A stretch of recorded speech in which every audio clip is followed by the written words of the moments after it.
nosso caminho espiritual, Senhor, para aquilo que Tu tens preparado para cada um de nós, trilharmos diante de Ti, Senhor.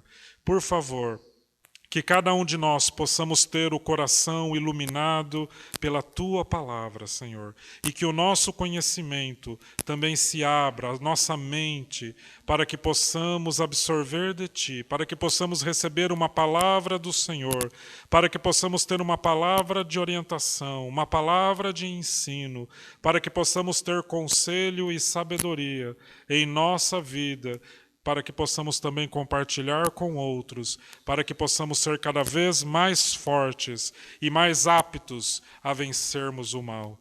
É o que eu te peço e agradeço em nome de Jesus. Amém. Pode se assentar? Então hoje nós vamos estudar a nossa segunda lição do nosso curso Como Vencer o Mal. E antes de mais nada, eu gostaria de fazer uma breve revisão daquilo que nós estudamos na lição anterior. Em primeiro lugar, nós vimos que podemos ser vencidos pelo mal. Quando o apóstolo Paulo diz, não vos deixais vencer do mal, mas vencei o mal com o bem. Significa, dentre outras coisas, que nós podemos ser vencidos. Podemos ser vencidos pelo mal. Vimos que o único poder capaz de vencer o mal é o bem. E vimos também que o Deus é a única fonte genuína de todo o bem. Vimos que os recursos providos por Deus para vencermos o mal nos são revelados pela Bíblia. O mal não é algo, mas alguém, uma pessoa. É isso que a Bíblia nos revela, que o mal não é uma força, o mal não é uma energia, o mal não são circunstâncias aleatórias, não é azar, não é probabilidade, mas o mal é uma pessoa. Esta é a revelação que a Bíblia nos traz. Vimos que a Bíblia nos mostra que esta pessoa, este mal que é uma pessoa, é chamado de Satanás, principalmente no Velho Testamento, que significa opositor, o opositor do povo de Deus, o opositor a Deus. E no Novo Testamento, predominantemente, ele é chamado de diabo, que significa acusador, aquele que acusa, aquele que calunia. Vimos que seu império, o império de Satanás ou do diabo, é altamente organizado, com hierarquia, organização e estratégia. E, por fim, nós vimos que as principais atividades do mal contra nós são basicamente o engano, as tentações, a acusação e a oposição. São as atividades do mal contra nós. São as estratégias, as principais atividades que eles empreendem contra nós com o objetivo de nos levar a sermos vencidos por eles. Ok? Isso é o que nós vimos na nossa última lição. Essa segunda lição é: Jesus já venceu Satanás. Então, este é o fato básico e essencial que todos nós, todos os filhos de Deus precisam entender. O fato de que Jesus, ele já venceu o inimigo em nosso lugar. Ele já alcançou a vitória. Amém? Esta é uma grande verdade, um grande fato que nos é estabelecido por revelação na palavra de Deus. E todo o trabalho do inimigo conosco, que já sabemos dessa revelação, nós que já nos foi dita esta revelação, já foi nos mostrada esta verdade, o grande objetivo do inimigo é nos manter afastados desta verdade. É tentar nos levar a esquecermos deste fato que um dia nos foi revelado. Se o inimigo conseguir nos manter esquecidos, desapercebidos do fato de que Jesus já o venceu em nosso lugar, então ele tem uma grande chance de conseguir nos anular, de conseguir nos diminuir e, em última análise, eventualmente, até nos vencer. Então, nós temos que ter bem presente este fato fundamental e essencial. Jesus já venceu de maneira eterna, de maneira permanente e de maneira definitiva o nosso inimigo. Amém? Eu gostaria de ler com vocês, então, Colossenses, capítulo 2, versículos 13 a 14. Quem quiser abrir, pode abrir. Quem quiser acompanhar a leitura na projeção, Colossenses, capítulo 2, versículos 13 e 14, nos diz: E a vós outros, que estáveis mortos pelas vossas transgressões e pela incircuncisão da vossa carne, vos deu vida juntamente com ele, perdoando todos os nossos delitos, tendo cancelado o escrito de dívida que era contra nós e constava de ordenanças, o qual nos era prejudicial, removeu-o inteiramente, encravando-o na cruz, e, despojando os principados e as potestades, publicamente os expôs ao desprezo, triunfando deles na cruz. Então, o que nós vemos neste texto é que Jesus, ele já venceu o inimigo.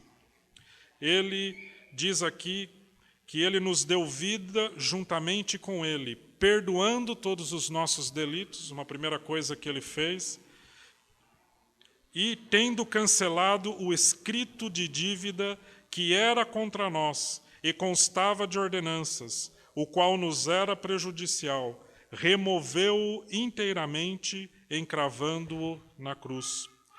E diz aqui: e despojando os principados e as potestades, publicamente os expôs ao desprezo, triunfando deles na cruz. Essa frase que diz que ele publicamente os expôs ao desprezo, triunfando deles na cruz, o apóstolo Paulo ele está se referindo ao costume que os exércitos romanos, que o povo romano tinha, de cada vez que eles venciam uma guerra, cada vez que eles venciam uma guerra contra uma outra nação, contra um outro país, quando eles voltavam para Roma, eles traziam os líderes, o rei, os ministros, os líderes daquele povo inimigo que foi vencido, alguns de seus maiores guerreiros que foram capturados, e também eles costumavam trazer algumas amostras, não é? Se naquela nação tinha leões, algum tipo específico de animal, eles traziam também, nesse tipo de parada militar, eles desfilavam como uma demonstração da vitória dos exércitos de Roma. Eles faziam essas paradas militares, onde os generais eram recebidos com honra, com glória, com pompa, em Roma, e eles ali expunham publicamente ao desprezo os inimigos que foram vencidos na batalha. Eles eram ali como uma exposição, não é, do poder e da glória do exército de Roma. É isso que Paulo está dizendo, quando ele diz que Jesus venceu os principados e as potestades, os despojou e os expôs publicamente, triunfando deles na cruz. Então a Bíblia diz que Jesus não somente venceu Satanás, mas ele o despojou o seu império das trevas e os expôs publicamente ao desprezo, triunfando, desfilando em triunfo, mostrando a sua vitória como demonstração da vitória de Deus sobre todo o mal. E isso a Bíblia diz que Jesus já fez. Esse é um fato espiritual já consumado, já realizado.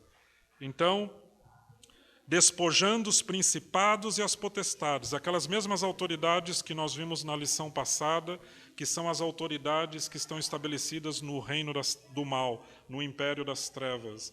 Essas autoridades, elas já foram despojadas. elas foram vencidas e Jesus já triunfou deles na cruz. Amém? Este é um fato que nós temos que ter bem presentes e que nós nunca devemos nos esquecer. Então, na cruz, Jesus tirou das mãos do inimigo as principais armas que ele tinha contra nós e lidou com o nosso problema básico diante desse inimigo. Qual é o nosso problema básico diante desse inimigo? Qual o ponto fraco? Qual era a nossa principal fragilidade diante deste inimigo de Deus que faz oposição a Deus e a nós? Era a nossa culpa. Nós éramos culpados de morte pelo fato do pecado ter entrado na vida do homem.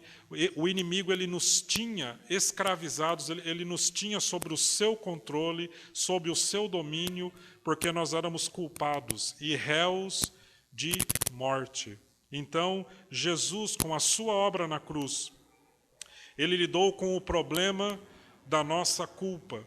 E ele lidou com o problema básico da nossa culpa através de duas maneiras, fundamentalmente.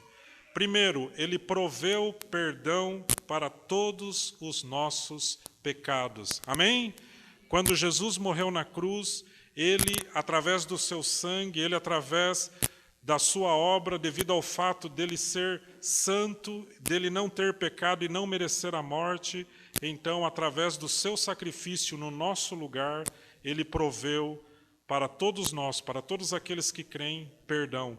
Isso resolveu com o nosso problema de culpa no passado. Tudo aquilo que toda a culpa que nós temos devido aos nossos pecados, nós temos em Jesus o perdão destes pecados. Amém? É o que diz lá no texto, que nós estávamos mortos pelas nossas transgressões, pela incircuncisão da nossa carne, mas ele nos deu vida juntamente com ele, perdoando todos os nossos delitos. Então Jesus, ele conquistou o direito de perdoar todos os nossos delitos. A segunda maneira, através da qual Jesus tratou do nosso problema, da nossa culpa, é que ele cancelou a lei que era contra nós, que previa sobre nós a pena devido ao pecado, que era a morte. Nós estávamos condenados, irmãos, porque a lei foi dada através de Moisés, para que através da lei se evidenciasse o pecado. Então nós estávamos condenados, o homem estava condenado pela lei.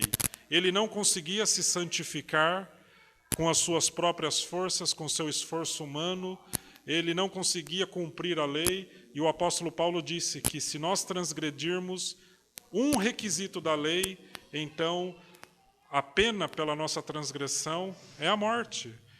Então, através da lei que foi dada, a lei de Deus, ela era uma espécie de ordenança, uma dívida que nós tínhamos com Deus, porque nós não conseguíamos cumprir a lei de Deus, o homem não conseguia cumprir a lei de Deus, e então o homem estava sob a sentença de morte, por causa da lei de Deus que ele não conseguia cumprir. Mas o texto de Colossenses diz que ele não só perdoou todos os nossos delitos, mas ele cancelou o escrito de dívida, que era contra nós e constava de ordenanças. O que Paulo está se referindo aqui? Ele está se referindo à lei de Deus, à palavra de Deus, que era contra nós, que constava de ordenanças, o qual nos era prejudicial, ou seja, nós estávamos condenados pela lei, mas então quando Jesus morreu na cruz, diz aqui que ele removeu inteiramente a lei de ordenanças que era contra nós, encravando-a na cruz. Essa frase, encravando esta dívida na cruz, me traz à memória, não sei se vocês se lembram, antigamente tinha o costume, no caixa, não é, quando você pagava a conta lá, que você tinha comprado na padaria, tinha um espeto lá, não tinha? Onde quando você pagava, estava pago aquela dívida, ele encravava no espeto, ele significava que aquela dívida estava paga. Não é? Quando fala aqui que Jesus removeu totalmente, encravando-a na cruz, me vem na mente exatamente esta imagem, a cruz de Jesus e as ordenanças que eram contra nós e nos condenavam, a nossa sentença de morte, não é o documento que trazia a nossa condenação à morte encravada na cruz, como quem está dizendo, olha, está quite, está pago com meu sangue, está cancelada esta dívida e essa sentença de morte está suspensa. Amém? É isso que está dizendo aqui. Então Jesus, ele não só tratou da questão do perdão dos nossos pecados, mas ele nos tirou a condenação que a lei nos impunha, que era a condenação de morte, porque todos pecaram e destituídos estão da glória de Deus, como diz a palavra. Nós estávamos condenados, sabia disso? Você estava condenado. Eu estava condenado. Eu tinha sobre mim a sentença de morte. Eu e você estávamos no corredor da morte, entre aspas. Estávamos condenados, mas através a obra redentora de Jesus não somente proveu o perdão dos pecados, mas cancelou, anulou a sentença de morte que a lei de Deus no Velho Testamento tinha imposto sobre todos os homens. Então, a obra de Jesus na cruz trata do nosso passado, que é o perdão de todos os nossos pecados, e trata do presente e do futuro, porque agora nenhuma condenação há para aqueles que estão em Cristo Jesus. A lei, não estamos mais debaixo da lei, a lei não nos condena mais, porque Jesus anulou a sentença de morte que estava proferida contra nós. Então isso trata do nosso problema de culpa do presente e do nosso problema de culpa no futuro. Enquanto nós estivermos cientes de que a obra de Jesus na cruz venceu o mal e que esta vitória nos foi disponibilizada, todos os recursos necessários para a nossa vitória foram disponibilizados por Jesus, então nós estamos livres da condenação. E é isso que o inimigo quer que nós nos esqueçamos. É isso que é todo o trabalho do inimigo, nos levar a esquecer, a perder o foco do fato de que nós não estamos mais condenados. O inimigo não pode mais te condenar, porque Jesus já o venceu, já o despojou e já o expôs publicamente ao desprezo e triunfou deles na cruz. Amém, queridos? Nunca se esqueça disso. Quando a culpa quiser bater a porta na sua consciência, no seu coração, você tem esta verdade irrefutável, definitiva e eterna de que Jesus proveu não somente o perdão dos seus pecados, mas a vitória definitiva sobre o mal e a anulação da sentença de morte que estava sobre nós, imposta pela lei de Deus. Foi um ato jurídico perfeito. Eu fico vendo os advogados, promotores chegar aqui, né? Eu fico tentado a dizer essas frases, que eu nem sei direito o que significa, mas soa bem, né? Soa bem, então. Foi um ato jurídico perfeito. Está anulada, sem direito a recurso, não é? Com acórdão publicado, não é isso? Transitado em julgado, não é? Eu vou aprendendo, daqui uns 5 anos eu estou mais ou menos por dentro do assunto, ok? Colossenses, capítulo 1, versículos 12 a 14, diz o seguinte, vocês podem ler aí na projeção, ou quem quiser ser rápido e abrir a Bíblia, diz, dando graças ao Pai, que vos fez idôneos à parte que vos cabe da herança dos santos na luz. Ele nos libertou do império das trevas e nos transportou para o reino do Filho do seu amor, no qual temos a redenção, a remissão dos pecados. Então ele nos libertou do império das trevas.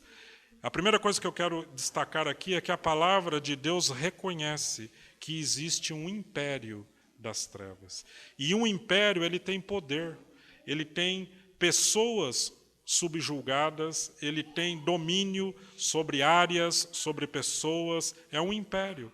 Então tem traduções aí, algumas bíblias de vocês, que diz que ele nos libertou do poder das trevas. Então, queridos, As trevas têm poder.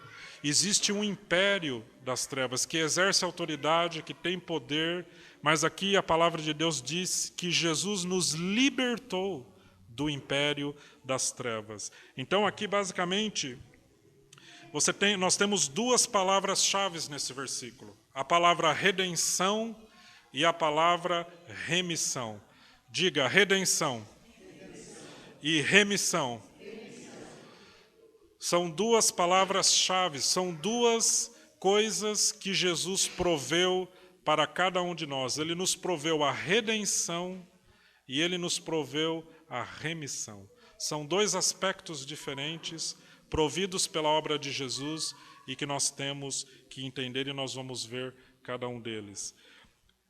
A redenção, ali nesse versículo de Colossenses, ela fica claro ali que ela opera de duas formas na nossa vida. Ela nos tira do domínio ou do poder do império das trevas e, em segundo lugar, ela nos transporta para o reino do Filho do seu amor. Olha lá, ele nos libertou do império das trevas e nos transportou para o reino do Filho do seu amor. Isso é redenção. O que é redimir? O que é redenção? É nos tirar de uma situação inferior, de uma situação de prisão, de uma situação de adversidade e nos colocar numa situação segura. Isso é redenção. Então, quando nós dizemos Cristo Redentor, né, que Jesus nos redimiu, significa que nós estávamos debaixo do poder da influência deste império das trevas e Jesus nos redimiu. Ou seja, Ele é o nosso Redentor porque Ele nos tirou das garras do domínio deste império do mal e nos transportou para o seu reino. Ele nos redimiu.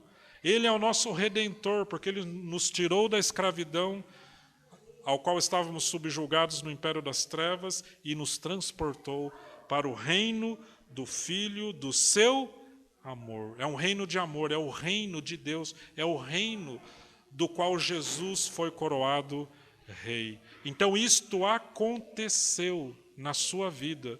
No momento em que você recebeu a obra de Jesus na cruz, no momento em que você recebeu Jesus, isso significa que no mundo espiritual você foi tirado do domínio do império das trevas e você foi transportado para o reino do Filho do seu amor. Amém? Que bom saber disso, né? Puxa, Beto, por que você não me avisou antes? Né? Por que você não me ensinou isso antes? Né? Nós não estamos mais subjugados ao império das trevas. As pessoas lá fora, as pessoas que não receberam Jesus, ainda que as pessoas às quais o inimigo conseguiu esconder esta verdade, ainda de que Jesus proveu isto para nós, elas estão ainda enganadas e debaixo do domínio, embaixo do poder das obras das trevas. E existe uma guerra, e a guerra que se trava no mundo espiritual é exatamente essa, o império das trevas resistindo ainda o quanto pode, e o reino de Deus avançando e alcançando as pessoas para as quais é anunciadas as boas novas do Evangelho. Essas são as boas novas. Boas novas, o que são? Boas notícias. Qual é a boa notícia que nós temos para anunciar para o mundo inteiro?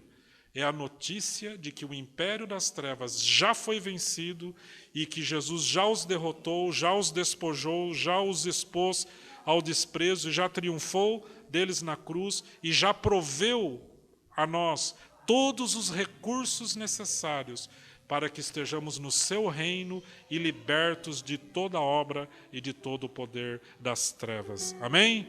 Isso é redenção. Ele nos concedeu a redenção. 2 Coríntios, capítulo 10, versículos 4 a 5. Ok? Jesus perdoou os nossos pecados, proveu a remissão dos nossos pecados, o perdão, e nos proveu a redenção. Nos tirou do império das trevas, do domínio do império das trevas, e nos transportou para o reino do Filho do seu amor. Agora vamos ver quais são as armas, já que se trata de uma guerra, já que existe um império das trevas que está em luta, em guerra contra o reino do amor. Quais são as armas que nós temos nesta guerra? Na lição passada nós estudamos quais eram as armas, as atividades que o inimigo tinha, e hoje nós vamos estudar quais são as nossas armas, quais as armas que nós temos contra o império das trevas. Então, 2 Coríntios 10, 4 a 5 diz: porque as armas da nossa milícia não são carnais, e sim poderosas em Deus, para destruir fortalezas, anulando nós sofismas e toda altivez que se levante contra o conhecimento de Deus, e levando cativo todo pensamento à obediência de Cristo. Então, o primeiro aspecto que nós temos que entender é que, se nós estamos em uma guerra espiritual, então as nossas armas são espirituais. É inútil tentarmos usar armas naturais numa guerra espiritual. Então as nossas armas são espirituais porque nós estamos numa guerra espiritual. Então as armas da nossa milícia não são carnais, ou seja, não são naturais, e sim poderosas em Deus. Então as armas que nós temos não são naturais e não são nossas, elas são armas de Deus, e diz que são armas poderosas em Deus. Estas armas, elas têm o poder de Deus.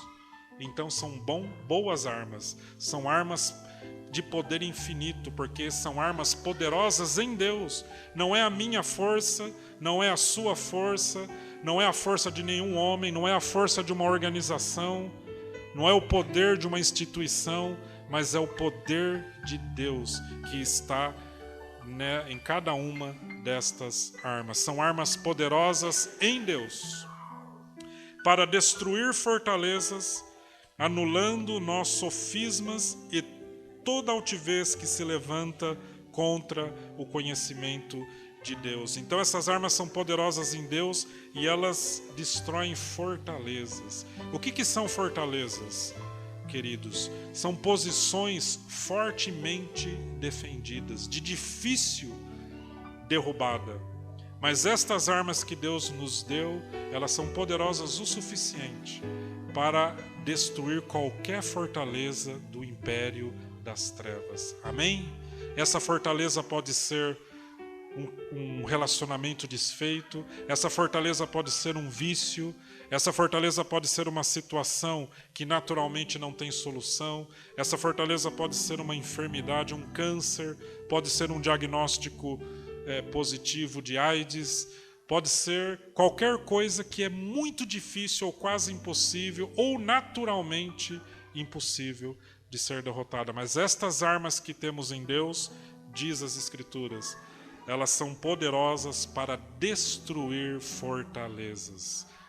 Amém? Porque elas têm o poder de Deus, anulando nós sofismas e toda altivez que se levanta contra o conhecimento de Deus. Todo esse orgulho, toda essa altivez que é tão própria do inimigo e que ele tratou de imprimir no mundo, essa altivez, essa arrogância de desafiar Deus, de desafiar o amor, de desafiar o reino de Deus, estas armas que Deus nos proveu são suficientemente poderosas para anular essas altivezes, para anular esse orgulho e para desfazer tudo aquilo que se levanta contra o conhecimento de Deus. Então, o inimigo também tenta nos levar a nos esquecermos de que as armas que Deus nos proveu são poderosas para vencer e destruir o mal e anular qualquer pensamento de altivez, qualquer coisa que se levanta contra o conhecimento de Deus. E mais que isso, é poderosa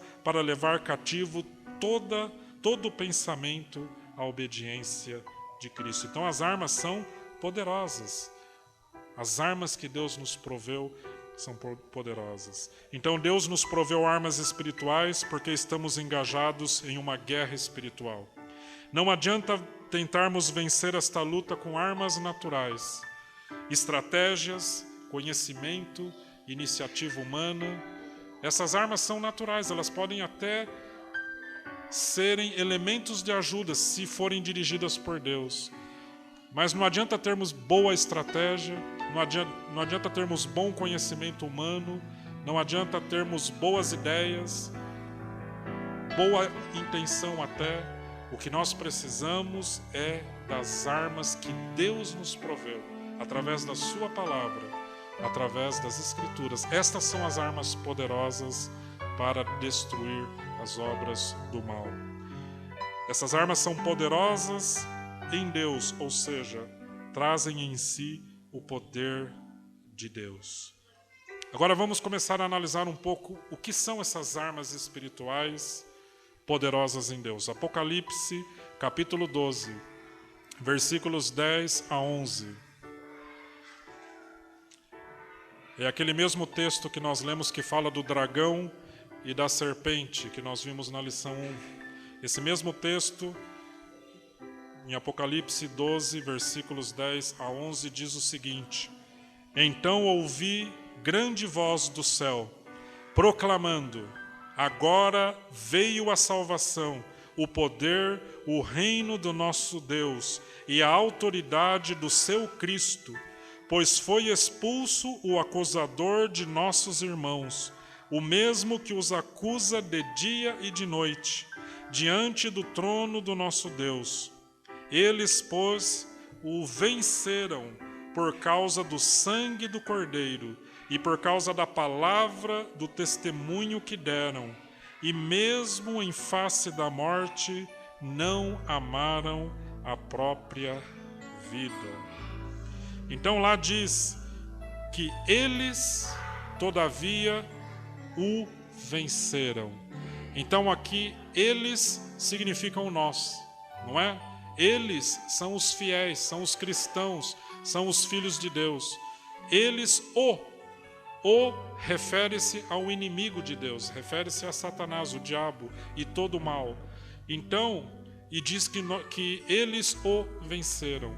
Aqui indica que existe um conflito direto entre nós e o mal, entre nós e o inimigo. Existe um conflito direto. Nós somos diretamente atacados ou sofremos oposição do mal, e nós, através das armas que Deus nos deu, nós temos que vencer e temos toda a possibilidade, temos a missão de vencermos o mal. Eles, como diz o texto, pois o venceram por causa do sangue do Cordeiro e por causa da palavra do testemunho que deram, mesmo em face da morte, não amaram a própria vida. A primeira coisa que nós vemos aí, quando diz não amaram a própria vida, aqui fica claro que um requisito básico para que possamos vencer o mal é termos total e completo compromisso com o reino de Deus, com a expansão e o estabelecimento deste reino. É mais ou menos como a vida militar. Vocês sabem que os soldados, eles são preparados para ter um comprometimento total com a sua nação, com o seu exército, a ponto de estarem dispostos a sacrificarem a sua própria vida em favor do país, da nação, o qual eles defendem. Não é verdade? Quem serviu o exército sabe disso, né? Eles falam que é o processo de tornar um civil em um militar. Não é? Você entra lá um conscrito, ou seja, um civil que não sabe nada da vida militar, e em pouco tempo você tem que ser lapidado para se tornar um militar. Ou seja, alguém que presta obediência imediata e irrestrita ao comando, e alguém que está disposto a, se for preciso, entregar a sua própria vida pela sua nação. Então, o requisito, a qualidade fundamental em todo militar é ter total e completo comprometimento com o seu reino. E isso também se aplica a nós no reino de Deus. Um requisito fundamental que nós temos que ter é um comprometimento total e irrestrito com este reino. Se nós não estamos totalmente comprometidos, Deus não pode fazer muito. na vida de alguém que não está comprometido com o seu reino, comprometido com ele e comprometido com a sua causa. Agora, as armas, nós podemos ver nesse texto aí 3 armas que nos levam a vencer o inimigo. E nós vamos estudar detalhadamente essas armas nas nossas próximas lições. Mas a primeira coisa ali é que diz que eles, pois, o venceram por causa do sangue do Cordeiro. Esse é a primeira arma poderosa em Deus que nós temos, é o sangue do Cordeiro. A segunda coisa que diz é que eles venceram também por causa da palavra do testemunho que deram. A segunda grande arma que nós temos é a palavra do testemunho. É a palavra de Deus que vence todo o mal. E a terceira coisa que fala é do testemunho que deram. Então, o testemunho dos fiéis, nós vamos ver em detalhes, também é uma arma poderosa que nós temos para vencer o mal. Amém? Amém, queridos? Então ouvi grande voz do céu, proclamando: agora veio a salvação, o poder, o reino do nosso Deus e a autoridade do seu Cristo, pois foi expulso o acusador de nossos irmãos. Então vejam aqui que nesse versículo estão misturadas coisas no passado e coisas que acontecem no presente e coisas que profeticamente nós podemos entender que referem-se ao futuro. Quando fala aqui sobre a salvação, fala no passado, diz veio a salvação, já veio, já aconteceu, já foi provido, já foi realizado. O poder, o reino do nosso Deus e a autoridade do seu Cristo. Tudo isso aqui está no passado. Ou seja, são sentenças que estão no passado porque elas já aconteceram no tempo e no espaço, elas já aconteceram na história, elas já aconteceram. Já veio a salvação, já veio o poder, já veio o reino do nosso Deus e a autoridade do seu Cristo. São aspectos que já estão estabelecidos, porque já aconteceram. São eventos já consolidados. Pois foi expulso o acusador de nossos irmãos. Aqui está ainda no passado, não é? Foi expulso. Não diz que será expulso, mas diz que já foi expulso o acusador de nossos irmãos. Mas aí ele começa a colocar algumas sentenças que estão no presente, significando que elas acontecem ainda. Pois foi expulso o acusador de nossos irmãos, o mesmo que os acusa. Então o inimigo ainda nos acusa. No presente momento, ele já foi derrotado, ele já foi despojado, ele já foi destruído, mas existe um tempo, e a Bíblia ensina isso, um tempo em que esse império derrotado, ele está resistindo ainda enquanto pode.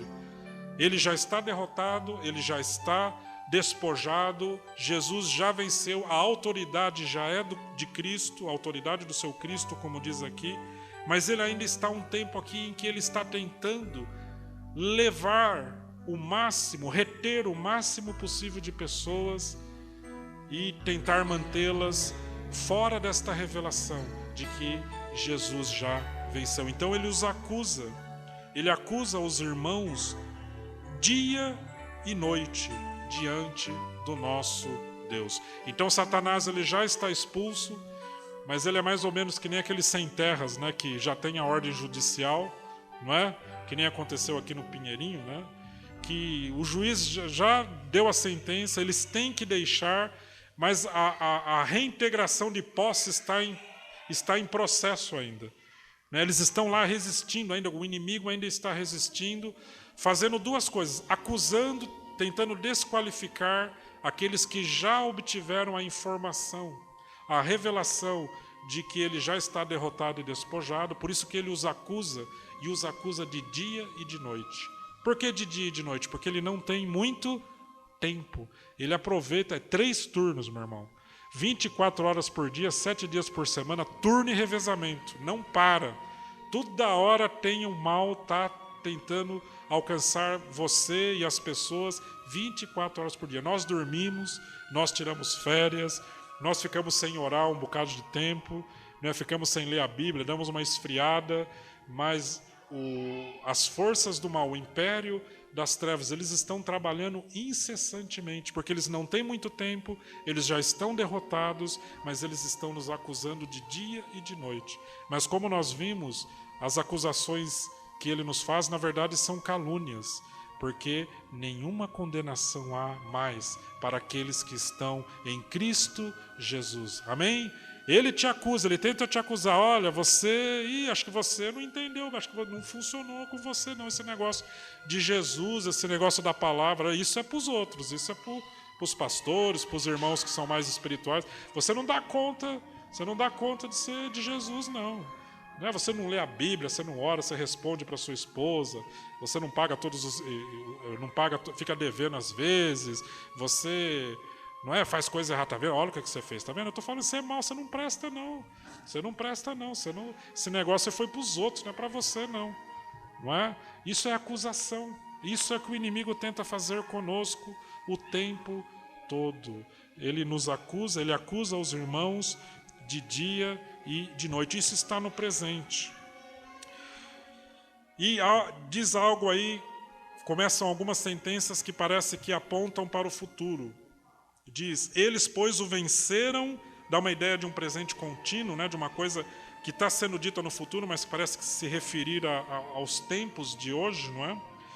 Eles, pois, o venceram por causa do sangue do Cordeiro e por causa da palavra do testemunho que deram, e mesmo em face da morte, não amaram a própria vida. Então, queridos, o jogo é meio complicado, não é?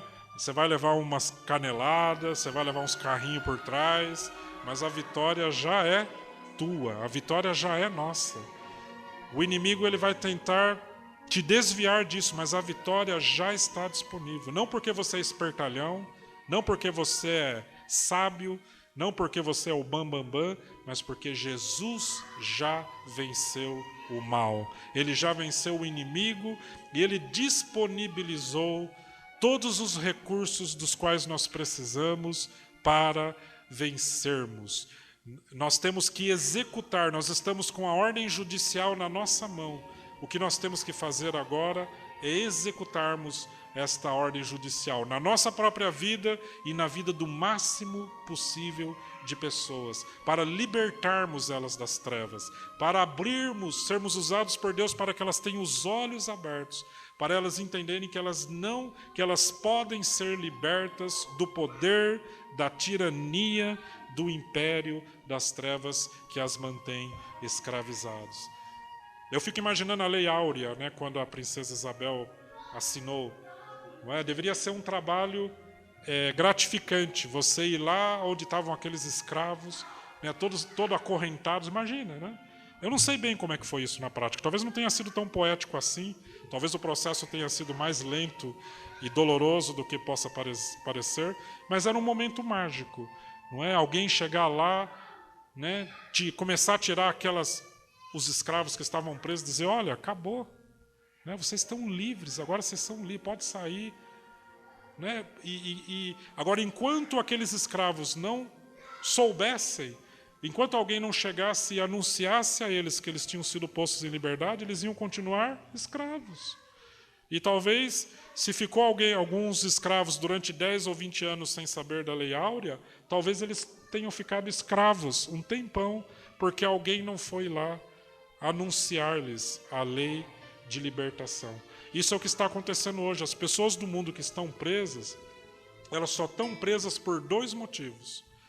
Porque o inimigo conseguiu mantê-las longe da verdade, de que Jesus já as libertou, e porque nenhum de nós foi lá ainda contar para ela que ela já está livre e que ela pode vir para o reino do Filho do seu amor. Por isso que nós estamos aqui, essa é a nossa missão, é levarmos a vitória. Jesus já remiu os pecados, já proveu o perdão do pecado de todo mundo, É só a pessoa se apossar desta remissão, deste perdão. Ele já pegou a lei que nos condenava, a lei de Deus que o homem tentava cumprir e não conseguia, e ele cravou na cruz. Ele anulou a lei que nos condenava, ele revogou. E revogam-se todas as disposições contrárias, não é? Todas as acusações, todas as condenações que você tinha, Jesus cravou na cruz, como aquela moça da padaria que cravava o papelzinho da sua conta quando você pagava. Amém, queridos? Então, nem o pecado nos condena e nem a lei de Deus nos condena. E o inimigo é tão astuto que mesmo os cristãos, sabendo que Jesus perdoou os pecados, ele tenta nos pegar na segunda rede, no segundo engano, que é o engano da lei, na forma de ordenanças, que nos condena e que nos faz estar com medo, condenados, com a nossa consciência pesada com Deus, porque nós nos esquecemos que Jesus não só perdoou os seus pecados, mas Jesus, ele anulou a lei que nos condenava. E agora nós somos livres para sermos aquilo que Deus planejou que nós fôssemos. Eles o venceram através do sangue do Cordeiro, através da palavra de Jesus, da palavra, a verdade que Ele nos deu e através do testemunho que Ele nos concedeu. Nas próximas lições nós vamos estudar. Na próxima lição vamos estudar sobre o sangue do Cordeiro, o que isso significa e como nós podemos utilizar o sangue de Jesus como uma arma para vencermos o acusador. Vamos ver como nós usamos a palavra e vamos ver como que nós usamos o testemunho total. Amém? Então vamos ficar de pé. Eu gostaria de orar por vocês nesta noite.